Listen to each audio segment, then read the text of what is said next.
Grow mutual fund introduce किया है grow multi cap fund जिसका एनएफओ ओपन है from November 26 till December 10th. It just felt like yesterday when I made this video on Grow Multi-Cap Fund. और देखते ही देखते एक पूरा साल हो गया। पर ये एक साल कैसा रहा ग्रो मल्टी कैप फंड के लिए? इस फंड को कैसे मैनेज किया गया और आज फंड की पोजीशनिंग क्या रिफ्लेक्ट करती है? हाय मारुनिमा एंड आज का वीडियो इन सब सवालों का ऑनेस्ट रिवाइंड है। So stay with me as we revisit the first year of Groww multi cap fund.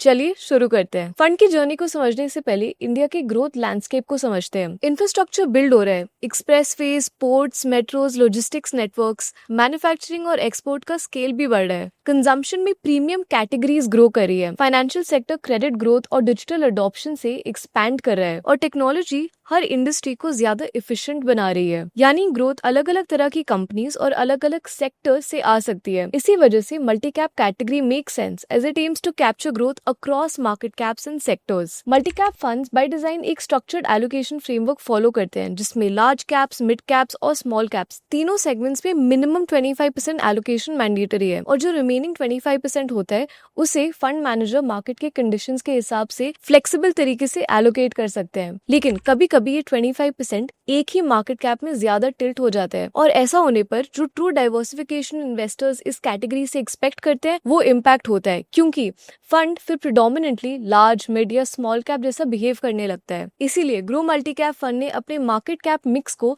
Thoughtfully maintain किया। आप स्क्रीन पे देख सकते हैं कि लार्ज, मिड और स्मॉल तीनों सेगमेंट्स को मीनिंगफुल स्पेस दिया गया है। ये इस बात का रिफ्लेक्शन है कि फंड ने कैटेगरी के फ्रेमवर्क के अंदर ऑपरेट किया and stayed true to the label. इससे इन्वेस्टर्स को वही बेनिफिट मिला जिसके लिए मल्टी कैप चूज किया जाता है। मार्केट ग्रोथ जहां भी क्रिएट हो उसका पार्टिसिपेशन एक ही पोर्टफोलियो में मिल सकता है इन अ डाइवर्सिफाइड मैनर। अब बात आती है स्टॉक सिलेक्शन फ्रेमवर्क की, क्योंकि मल्टी कैप कैटेगरी का स्ट्रक्चर तो फिक्स्ड होता है पर रियल डिफरेंस यही से क्रिएट होता है कि हर मार्केट कैप बकेट के अंदर कौन से स्टॉक्स पोर्टफोलियो तक पहुंचते हैं। Large caps, mid caps, small caps सभी सेगमेंट्स में अपॉर्चुनिटीज मिल सकती है, लेकिन उन अपॉर्चुनिटीज को करेक्टली आइडेंटिफाई करना और राइट टाइम पर पोर्टफोलियो में इंक्लूड करना that needs expertise, judgment and a very clear process. इसीलिए ग्रो मल्टी कैप फंड एक defined stock selection framework follow करते हैं जिसका नाम है QGARP, quality and growth at a reasonable price. ये सिर्फ एक एक्रोनिम नहीं है बल्कि फंड के डिसीजन मेकिंग का बैकबोन है। तो चलिए समझते हैं कि QGARP एक्चुअली काम कैसे करता है और क्वालिटी, ग्रोथ और रीजनेबल प्राइस या वैल्यूएशन ये तीनों पैरामीटर्स इतने इंपॉर्टेंट क्यों होते हैं। पहला पिलर है क्वालिटी। क्वालिटी यहाँ सिर्फ ब्रांड रिकॉल या कंपनी के साइज का इंडिकेटर नहीं होता। क्वालिटी का मतलब है बिजनेस फंडामेंटली कितना स्ट्रॉन्ग है,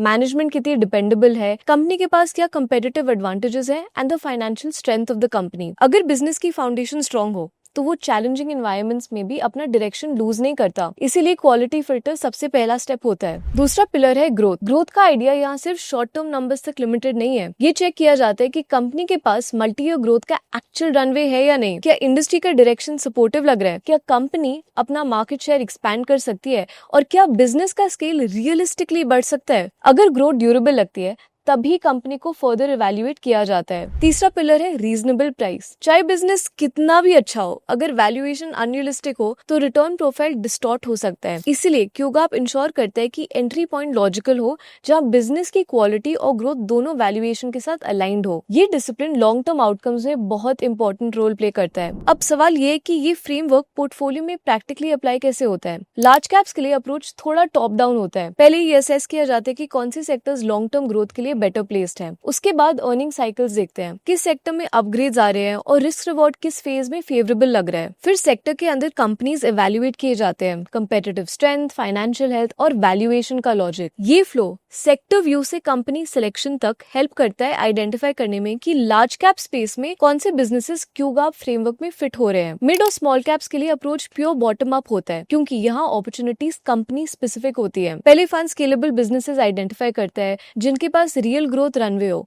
उसके बाद क्वालिटी वैलिडेट की जाती है, प्रमोटर अलाइनमेंट, फाइनेंशियल स्ट्रेंथ और कंपनी डिफरेंशिएशन। एंट्री तब कंसिडर होती है जब कंपनी का long term expansion potential clear हो और वैल्यूएशन सेंसिबल लगा, और फिर पोजीशन साइजिंग रिस्क रिवॉर्ड के हिसाब से डिसाइड होती है। बॉटम अप का एम सिंपल है, मिड और स्मॉल कैप्स के बीच वो कंपनी स्पॉट करना जो लॉन्ग टर्म ग्रोथ कंपाउंडर्स बन सकती है। दोनों अप्रोचेस टॉप डाउन और बॉटम अप मिलके QGARP को रियल एग्जीक्यूशन देती है और स्टॉक सिलेक्शन का डिसीजन तभी लिया जाता है जब क्वालिटी, ग्रोथ और वैल्यूएशन तीनों एक साथ मेक सेंस करते हैं। इसके बाद एंट्री टाइमिंग और पोजीशन साइज रिस्क रिवॉर्ड के हिसाब से डिसाइड होता है। ये प्रोसेस एक एग्जांपल से और क्लियर हो जाता है। पोर्टफोलियो में एक इलेक्ट्रिक टू व्हीलर कंपनी थी। जब कंपनी की यूनिट इकोनॉमिक्स इंप्रूव हो रही थी, मार्जिन्स बेटर हो रहे थे और डिमांड ब्रॉडन हो रही थी और वैल्यूएशन भी रीजनेबल थी, तब फंड ने पोजीशन इनिशिएट की। जब वैल्यूएशन स्टॉक के फंडामेंटल से ज्यादा फास्ट ऊपर चली गई, फंड ने कामली एग्जिट ले लिया। बाद में जब प्राइस नॉर्मलाइज हुआ और बिजनेस की ग्रोथ स्टोरी इंटैक्ट रही, तब पोजीशन दोबारा बिल्ड की गई। ये एग्जांपल दिखाते हैं कि क्यूगाप का डिसीजन मेकिंग ग्रोथ को एक्नॉलेज करता है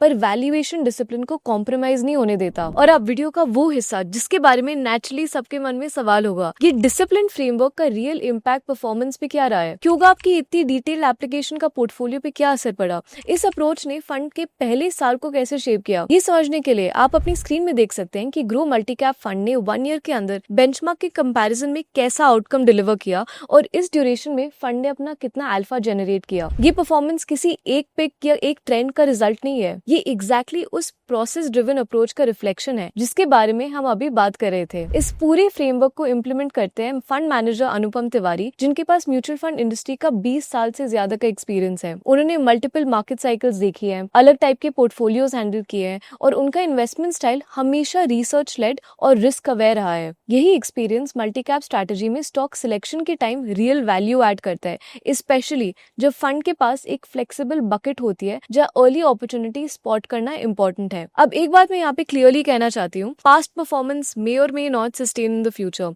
और लॉन्ग टर्म ट्रैक रिकॉर्ड हमेशा एक फंड की असेसमेंट में इंपॉर्टेंट होता है। लेकिन ग्रो मल्टीकैप फंड का ये पहला साल एक चीज जरूर रिफ्लेक्ट करता है, एंड वो ये है कि जब एक फंड अपनी कैटेगरी के मैंडेट के अंदर ऑपरेट करता है, ट्रू टू लेबल रहता है और एक डिसिप्लिन रिपीटेबल फ्रेमवर्क को फॉलो करता है, तो आउटकम्स अचीव किए जा सकते हैं। और अगर आप सोच रहे हैं कि ये फंड किस टाइप के इन्वेस्टर्स के लिए सूटेबल हो सकता है, ब्रॉडली उन इन्वेस्टर्स के लिए जो इंडिया की ब्रॉड बेस्ड ग्रोथ स्टोरी में पार्टिसिपेट करना चाहते हैं। वो टाइप के इन्वेस्टर जो कि कैप सेगमेंट में रिस्ट्रिक्ट नहीं होना चाहते एंड जो लॉन्ग टर्म होराइजन के साथ एक thoughtfully constructed equity portfolio build करना चाहते हैं। आपको क्या लगता है, इंडिया का अगला ग्रोथ पुश किस सेगमेंट से आ सकता है? कमेंट्स में जरूर शेयर करें। Is it going to be large caps, mid caps या स्मॉल कैप्स? कमेंट्स में हमारे साथ जरूर शेयर करें। That's all for today. This is Arunima Rao signing off. मिलते हैं अगली बार।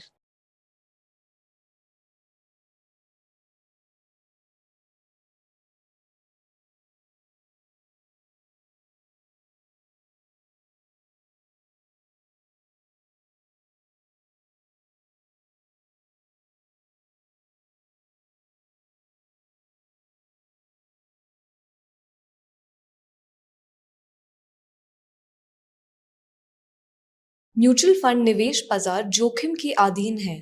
योजना संबंधी सभी दस्तावेजों को ध्यान से पढ़ें। Mutual fund investments are subject to market risks. Read all scheme related documents carefully.